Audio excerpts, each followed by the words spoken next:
My name is Trevor Donnellan. I'm an economist with Teagasc, based at the Teagasc Research Campus in Athenry.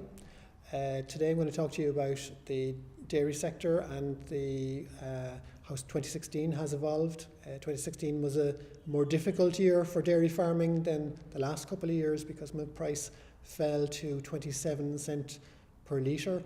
Having said that, the cost of production this year have also fallen, which has alleviated some of the effect of the drop in milk prices. Additionally, we've seen an increase in national milk production this year of the order of about 5%. But in the end, that still means that the average dairy farm income this year has decreased.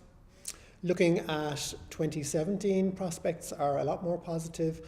We're talking about a 20% increase in the price of milk for 2017.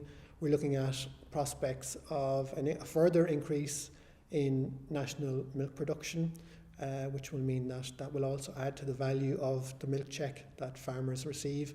And we're talking about the cost of production not changing very much. So next year, we're looking at a situation where dairy farm incomes on the average farm could rise to over €75,000, which would make it the record year in terms of incomes for the average dairy farm. There is quite a variation in cost of production across farms, whereas farms don't have as much of a variation in terms of the price of milk they receive. The cost of production do vary quite a bit.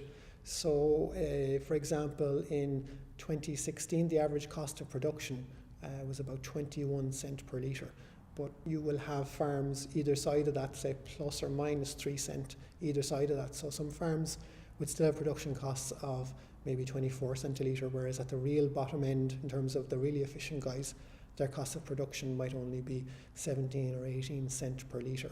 So those guys who are operating on with low costs like that are achieving better profits per litre of milk produced than our farmers whose cost of production are at the higher end, say 23, 24 cents a litre. At the Outlook 2017 conference from Teagasc here today, the best outlook or the best performing sector next year looks like being the dairy sector. The outlook for beef isn't particularly good for next year, but dairy is quite positive, and we're looking at dairy farm incomes reaching a level of about €76,000 on average, which would be a record year for the dairy sector.